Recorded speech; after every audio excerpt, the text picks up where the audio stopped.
Hello students, I warmly welcome you to Chemilite Academy, a sure solution for all your chemistry problems at all the levels. So here is the NCERT line of the day. Class 11th की NCERT है ये. Structure of atom lesson 2 and section 2.6 से मैं read out कर रही हूँ. Classical mechanics ignores the concept of dual behavior of matter, especially for subatomic particles. The branch of science that takes into account this dual behavior is called quantum mechanics. So this one single line is a complete explanation for the failure of Bohr's atomic model.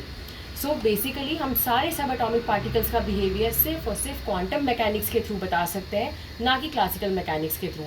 और इसी पे base एक बहुत अच्छा question JEE में आ चुका है, जहाँ पे आपको सॉल्व कुछ नहीं करना था, सिर्फ अपना ब्रेन पुट अप करना था. So the question is the figure that is not a direct manifestation of quantum nature of atoms is. आपको 4 फिगर्स के नाम दिए गए हैं. आपको इनमें से ये बताना है कि इनमें से कौन सा फिगर क्वांटम मैकेनिक्स के थ्रू हम एक्सप्लेन नहीं करते. सिंपल लैंग्वेज में आप इसको इस तरह से समझ सकते हैं. सो फर्स्ट हम देखेंगे black body radiation. We all know black body radiation को सबसे अच्छा क्वांटम मैकेनिक्स ने समझाया था, क्योंकि उसने ये चीज़ रूल आउट कर दी थी कि शॉर्टर वेवलेंथ्स पे कोई भी यूवी कैटास्ट्रॉफ अकर करेगा. उसने ये बताया था कि जो शॉर्टर वेवलेंथ वाले जो रेडिएशंस रहते हैं, सारे रेडिएशंस जो होंगे वो छोटे छोटे डिस्क्रीट पार्टिकल्स के फॉर्म में एब्जॉर्ब या एमिट होते हैं. सो वो एक्सप्लेनेशन यहाँ पे क्वांटम ने दे दिया था. Next is your photo electric effect, जहाँ पर काइनेटिक एनर्जी वर्सेस फ्रीक्वेंसी का आपसे पूछा हुआ है. So this is again well explain through quantum mechanics and not classical mechanics.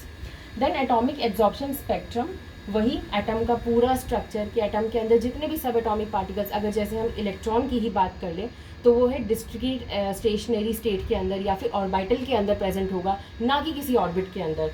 सो फिर से ये क्वांटम मैकेनिक्स ने एक्सप्लेन किया. Last option internal energy of argon versus temperature, easiest one of all. इसके लिए एक्सप्लेनेशन के लिए आपको काइनेटिक थ्योरी ऑफ गैसेस की ज़रूरत है, क्वांटम मैकेनिक्स की नहीं. So this is the correct option for the question. So for more such insights, follow Chemilite because chemistry needs clarity. Thank you.